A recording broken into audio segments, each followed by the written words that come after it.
Glad y'all are here. Those of you who are here in the room upstairs, those of you who are watching online, because I know people are out and about and out of town here and there. Really glad that you're here. We're starting a series this week. It kind of goes along, like Emily said, our mission is to lead people to follow Jesus in everyday life. And so I know with our lives, there's a lot of things that we encounter, a lot of issues, and we want to talk about some of those in the coming weeks. And so we're starting this series, Frequently Asked Questions, and talking about all kinds of stuff over the next few weeks. Everything from like how to be a better parent. Any of you need that? Like I do. Why is it so hard to forgive people? It's a real thing. Why am I here? Like, what's my purpose in life for being here? And so we're just going to talk about a lot of that in the coming weeks. But I wanted to start out today a little bit different because it's April and it's about to be May, which means it's graduation time, right? And so I thought we can cue the music here and we'll just get ready for this because it's coming. All the graduations, people who have been in this plan. There it is. See? Yes.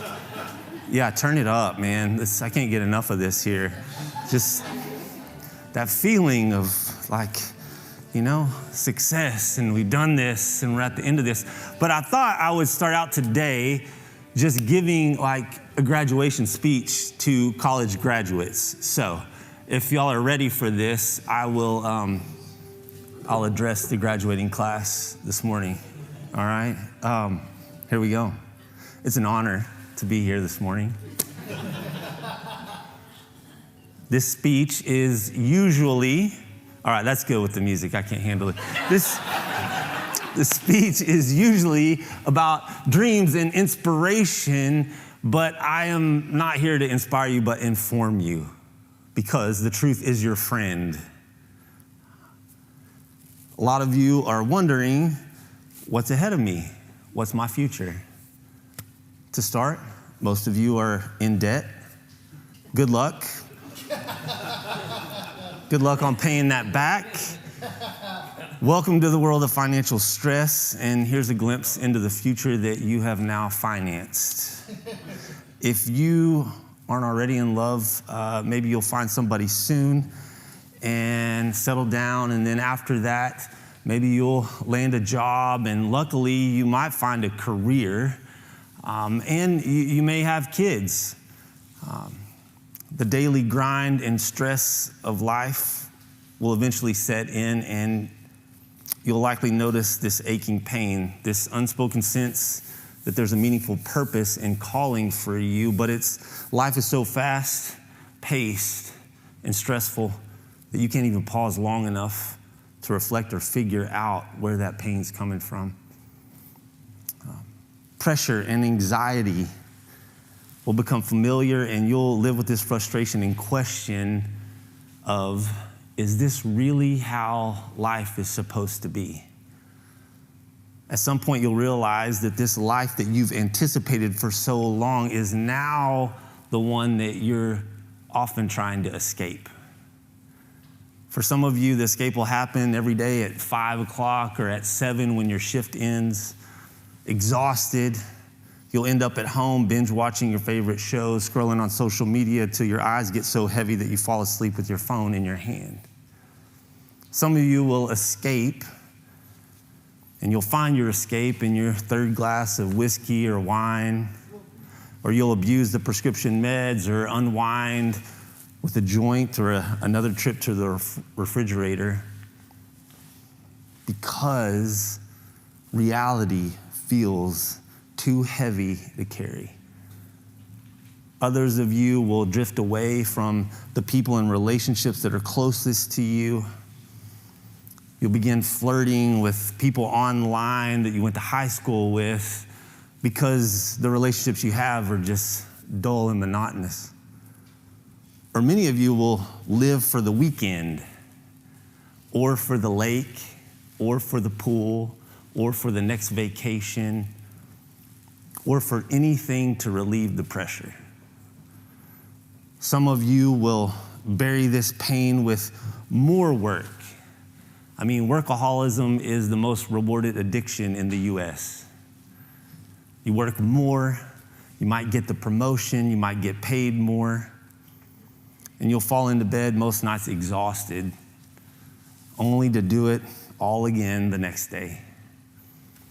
Finally, a few of you won't do any of that. Instead, you'll suck it up and endure the stress and live in the numbing, repetitive routine, decade after decade after decade, with the hope of having a decent life once you retire, if you live that long. Graduates, all of this and more awaits you. Welcome to life as we know it. Exciting, huh? Now, this may not be true for all of us, but we may be familiar with some version of it. Busy, burned out, overwhelmed, exhausted. Life feels heavy, and we're stressed. More than 3 in 5 Americans, 61%, say that their stress is at an all-time high. Close to that, 59% say that the past 12 months have been the most stressful of their entire lives. So I wanted us to look at this, and let's just start out with the definition of stress here. Look at this. Stress is pressure or tension exerted on a material object, or another definition is a state of mental or emotional strain or tension resulting from adverse or very demanding circumstances. Pressure, tension, strain. Are you one of the 3 in 5? Just asking. I have my moments. The American Psychological Association states that the impact of stress is linked to, you ready? This is gonna feel like one of those commercials that you watch, one of those drug commercials. The impact of stress can be linked to headaches, chronic pain, digestive problems, heartburn, nausea, reflux, shortness of breath, panic attacks, loss of sexual desire, low sperm count, and infertility, as well as raising cortisol levels, which can spiral into health issues like chronic fatigue, diabetes, obesity, depression, and autoimmune disorders, and high blood pressure, and an increased risk of heart disease and stroke. Stress. So what's causing the stress? I found this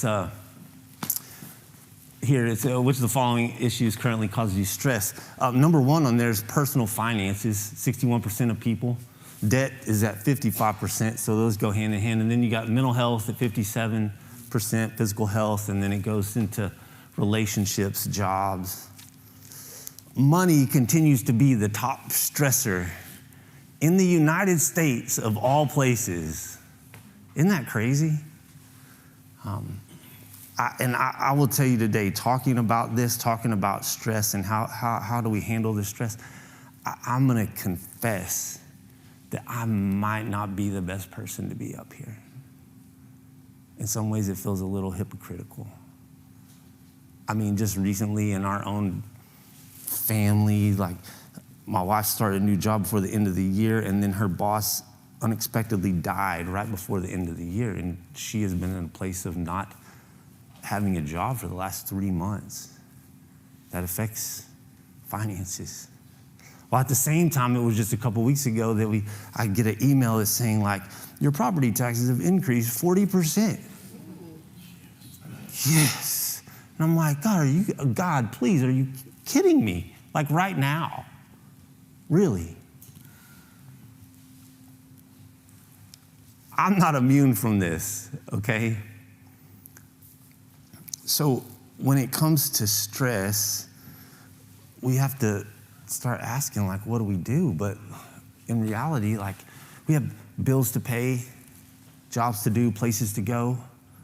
We have emails to return, phone calls to get back to, text messages to reply to.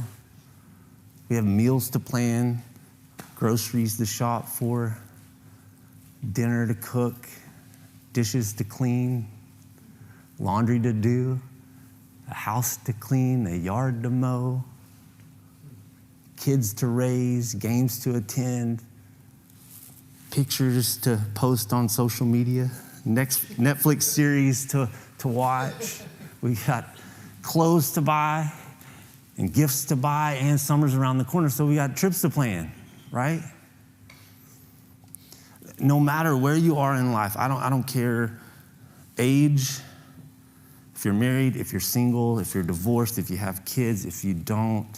It doesn't matter spiritually even what you believe. I don't know what you believe about God or Jesus. It doesn't matter. I can tell you this. Jesus was right. He's always right. And here's what he said. In this world, you will have trouble. But take heart, I've overcome the world. This word trouble here is the word phlebo. And it means to press, to afflict compression, to make narrow by applying pressure, especially internal pressure that causes someone to be hemmed in and feel like there's not a way out. In this world, you'll have trouble. So we're going to continue to experience trouble, pressure. We're going to feel at times like we're in this narrow place that we can't escape and we're out of options. And so the question isn't, will we be stressed? It's how do we handle the stress? So I'm going to take a second and I'm going to pray, and then we're going to jump into this today. It's going to be fun. God, thank you. Thank you for today, and thank you that you always tell us the truth. And I ask today that through your word that is living and active, that you would just speak to us, and by your Spirit you would speak to us, that you'd help us understand that while we're here, we'll experience this, but we can handle it. And I ask that you would just show us and guide us, and I pray this, Jesus, in your name. Amen. If you have a Bible, open it up to Numbers chapter 11. If you don't know, just start at the beginning. Genesis is the first book, then Exodus, Leviticus, then Numbers. We're going to be there for a little bit, and then we're going to jump back to Exodus. Numbers 11. So, how do you handle stress? Just thinking about this logically, stress affects capacity, okay? Stress isn't all bad. There's good and bad stress. I mean, for working out, it's good stress. You work out, you lifting weights, you put stress on your muscles, you put stress on your body. There's pressure, and when you do this and you train in this, then you become stronger and you can handle more stress, more pressure. So it can be a good thing. But it can also be a bad thing, like in our everyday life, when we have so much pressure and so much going on that we become overwhelmed and we become exhausted. And so stress, it affects our capacity. And I just wanted to point out these two things because I think they're really important for us in the time that we live right now. It's these two things, volume and speed, when it comes to stress, when it comes to pressure. Volume, the amount of things that we are taking on in life. Yes, I'll do that. Yes, I'll do that. Yes, yes, yes, right? And then the speed at which things are coming to us. So fast. And so the volume and the speed, they create this pressure and this tension. And we become overloaded, overwhelmed. And so today I want to look at these parallel stories here. And in these, it's just an example, but they're very real events that happened. So they are descriptive of the things that were happening at that time. But I think if we look at them, they're also prescriptive. I think there's some things in here that we can look at and go like, oh my gosh, this can help. This can help us. And so we're going to look at Moses. And Moses was an everyday guy who had a past. I mean, in a moment, he was so angry that he just impulsively murdered someone. And then he runs and hides. He's insecure throughout his life about his abilities. He gets emo real easy at times. And it's interesting with his life. Numbers 11, and I'll jump into this. We'll start at verse 11, but just to understand that Moses is called by God to go to Egypt to lead his people out of slavery. They've been in slavery 400 years. To lead them out, God sends plagues and then parts the Red Sea, and they go and they're in the wilderness, and they're on this long trek, this long journey. And at this point that we pick this up, Moses is leading about 4 million people, okay? And along the way, the people are getting tired. They're getting hot. They're hungry. They're tired of eating the same thing day after day after day. Some foreigners have come along with them on their journey. And in the midst of all this complaining, there's this thought of like, hey, let's go back to Egypt so we can be slaves again. But we'll get to eat fish and vegetables and fruit, and it'll be good. We should go back. So here we are, Numbers 11:11. Moses is stressed. He gets away from everybody complaining about the situation, and he goes to God. And Moses said to the Lord, why are you treating me, your servant, so harshly? Have mercy on me. What did I do to deserve the burden of all these people? Did I give birth to them? Did I bring them into the world?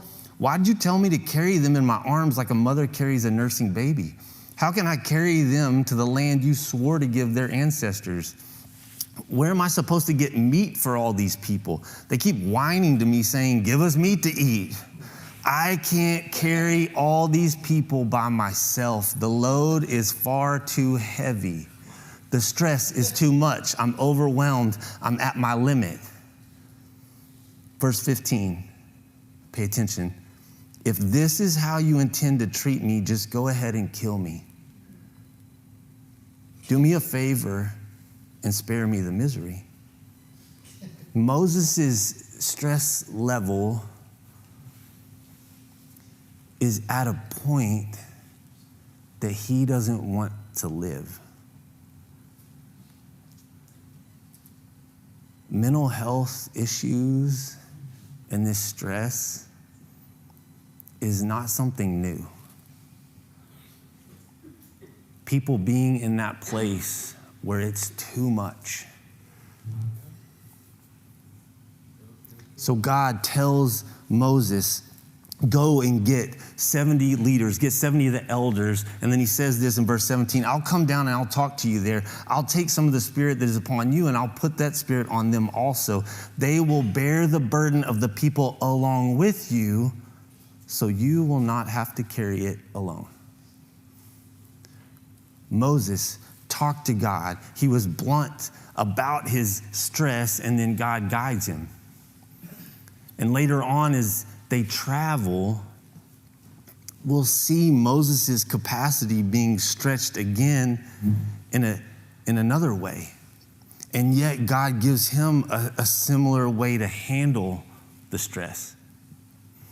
So if you flip over in Exodus 18, Moses' father-in-law, Jethro, comes to visit him. And they spent some time together, and we pick this up, Exodus 18, verse 13. The next day, Moses took his seat to serve as judge for the people, and they stood around him from morning until evening. Remember, volume and speed.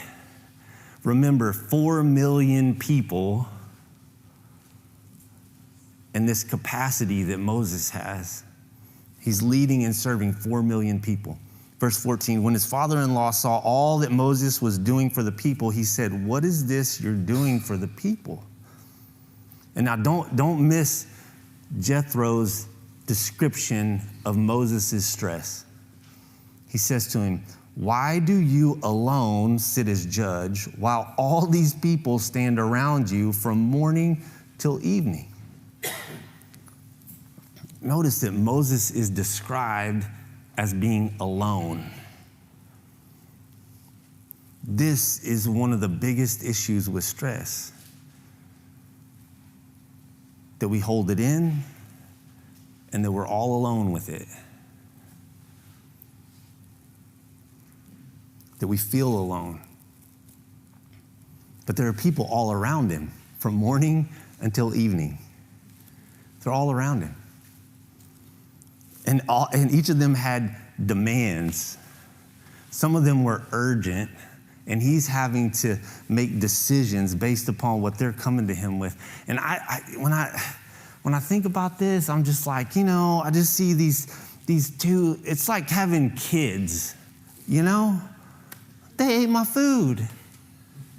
They ate that. I was supposed to have the halves with them, and they ate mine. And Moses is like, stop doing it. Like, eat what you're supposed to eat. You eat yours. Don't take from each other. Or it's like the kids, like, anyway, if y'all have siblings, like when they start like messing with each other, and it's like, he touched me. Don't touch, like, he touched me. So this is where I figured that this all really happened. It's not in the scriptures, but where Moses, in one of those moments, maybe where he's got these people coming to him with some of these requests, and he's like, here's what we're going to do. Guess what? He's touching you. Y'all are going to hold hands all day. You ever do that? That's a little parenting tip. If you and they start doing, he touched me, Y'all hold hands. We're going to do this for a while. They will stop. They'll stop. The point is, there is pressure, and it's constant, and the issues are not going to stop. Stress won't go away. It won't. There's always going to be something. So Moses answered Jethro. He says, why are you doing this? And he says, because the people come to me to seek God's will. Whenever they have a dispute, it is brought to me, and I decide between the parties and inform them of God's decrees and instructions. And Moses' father-in-law replied, what you are doing is not good. You and these people who come to you will only wear yourselves out. The work is too heavy for you. You cannot handle it alone. What you're doing is not good. The way you're living is not good. It's too much. Any of y'all ever been guilty of this? I know I have been guilty of this, where we say, man, it's just a busy season. It's just busy. It's just the season we're in right now, right? Anybody say that? Here's the thing. Seasons have beginnings and ends, right? If your busy season doesn't have an end, it's not a season, it's your life. And I'm guilty,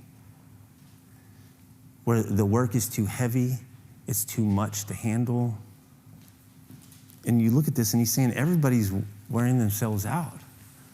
What you're doing is not good. Like I said, I had a few weeks ago, some of this stress is just like seeping in, and I'm like, I'm talking to my counselor, and he just puts me in line, which I love, and he just goes, you're over-functioning. And when you over-function, you will become exhausted. And I was like, ding, ding, ding, light bulb, thank you. Jethro goes on and tells Moses, listen now to me, and I'll give you some advice. And may God be with you. You must be the people's representative before God and bring their disputes to him. Teach them his decrees and instructions and show them the way they are to live and how they're to behave, but select capable men from all the people, men who fear God, trustworthy men who hate dishonest gain, and appoint them as officials over thousands, hundreds, fifties, and tens. Have them serve as judges for the people at all times, but have them bring every difficult case to you. The simple cases they can decide themselves. That will make your load lighter because they will share it with you.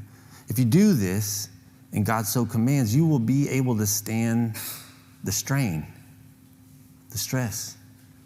And all these people will go home satisfied. Moses listened to his father-in-law and did everything he said. So, how do we handle the stress in looking at this? I think the first thing that we have to do is to pause for perspective. We have to slow everything down. The speed, you have to slow down and stop. You look at the first situation with Moses, and he got away from the people and he went to God. In the second situation, he took the time to listen to Jethro's advice. And Jethro was pointing him to God. This is a big, let me tell you, when it comes to stress and this pausing for perspective, we get this out of order a lot. We have things that come on us, this pressure and different things, and the stress, and the way that we relieve it is we go talk to other people about it. And we say, oh, I've got this going on and this, and we complain and grab, and we do that to other. You pause and go to God first. There's something about stopping in it and being there. And I'll get really practical, like pausing and like breathe. There's something about just taking a big breath and going, okay. And in that moment, looking and going like, who's God? Who am I? All this stuff going on, realizing like I have limits. I'm the created, not the creator. There's only so much I can do. What is really important? How much of this is out of my control? And what is interesting is how much is really out of our control. And getting a broader perspective on what's going on. Like, does this really matter? One of the things that I've been doing now for a couple of years, something called benevolent detachment. And man, I tell you, this is like, I do this every morning and I do this throughout the day a couple of times, but it is this just pausing and saying, God, I give everyone and everything to you. I give everyone and everything to you. There's something about taking that time and creating that space that allows you to breathe and have capacity. It enlarges my capacity for stress. And it actually leads to the next step of this, because when you talk about, I give everyone and everything to you, now we just confess the stress. Name it and claim it. Just like Moses did. He's like, God, I'm stressed. These people, I've had enough. There's too much. Like, I didn't take this on. I didn't take all these people on. And next thing you know, there's more people and more people. I didn't take this on. Why? I can't provide meat for them. I can't do this. Would you just kill me? Like, he's at that place. And naming it. In fact, one of the best things that we can do in this is to actually write it down. What are those things that you're feeling? What are those real things? When I say everyone and everything, I give everyone and everything to you, God, like getting them out of your mind and on a piece of paper, it is what it does to your body physiologically is incredible. And to actually start writing these things down, saying, I'm giving these to you. I'm going to confess it. I'm going to name it. And so pausing for perspective and then confess the stress. And then the next part of this is embracing God's ways. This is probably the one, too, that we struggle with the most, because you look throughout what God is saying to Moses and what Jethro's saying, and he's talking about teaching people his decrees and his instructions so that we know it. Jesus says this, come to me, all of you who are weary and carry heavy burdens, and I will give you rest. Take my yoke upon you, let me teach you, because I'm humble and gentle in heart, and you'll find rest for your souls. For my yoke is easy to bear, and the burden I give you is light. Our bodies and our minds need rest, but more importantly, our souls. And what I think is very interesting about this is Jesus isn't saying like, come to me and I'm going to take all that stuff and then you just go free. No.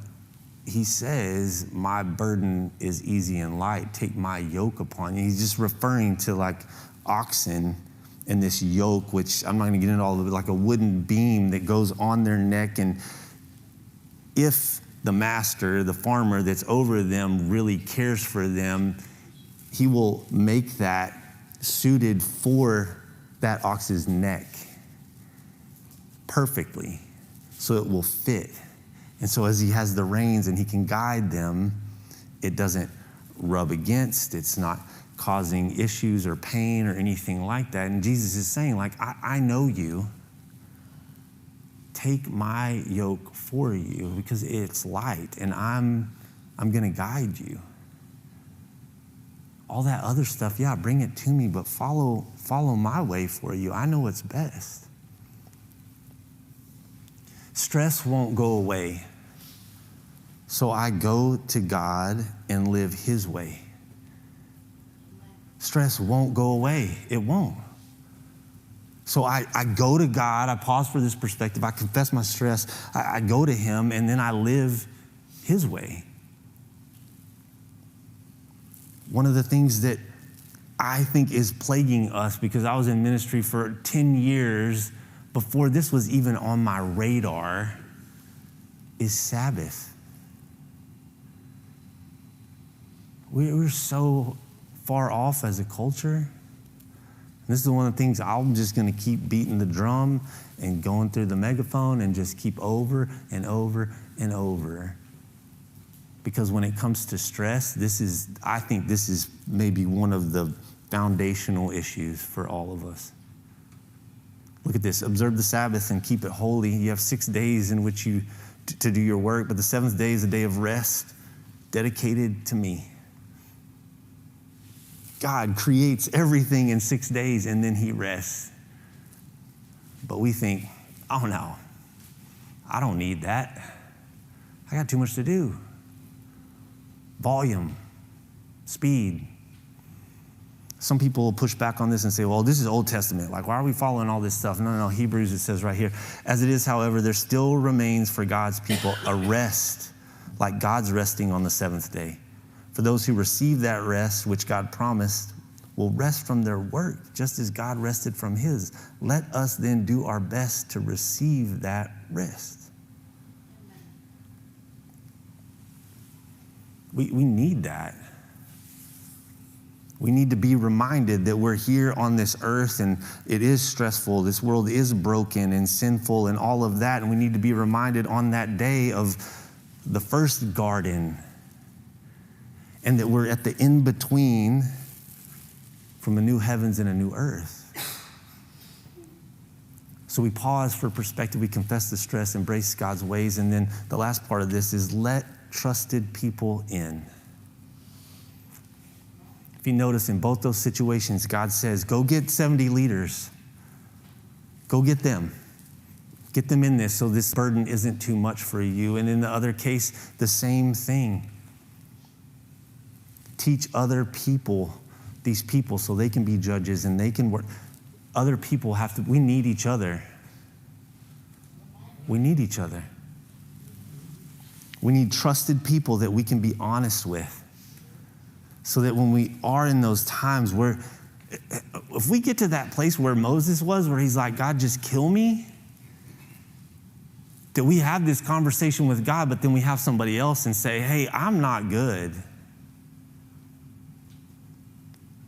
We need that. We need people that we can share what's going on. Here's what's crazy. Without Jethro, Moses would have continued on in this not good life. Having people around you that you can be transparent with and vulnerable with, people that aren't going to judge you, but they can bear one another's burdens. We need community. That's why we have like this guys group that meets every week. We have this women's group that meets up here every week. We have community groups that meet all throughout the week. We need each other. So I want to close with this, and it's a paraphrase of those words of Jesus. Eugene Peterson, he paraphrased the scripture, so it's not exact, but it just kind of puts it into words for us to understand a little bit. Are you tired, worn out, burned out on religion? Come to me, get away with me, and you'll recover your life. I'll show you how to take a real rest. Walk with me and work with me. Watch how I do it. Learn the unforced rhythms of grace. I won't lay anything heavy or ill-fitting on you. Keep company with me and you'll learn to live freely and lightly. Stress won't go away. So we go to God and we live his way. This is Jesus' invitation to all of us in remaining in him and this unforced rhythms of grace so that we can live freely and lightly.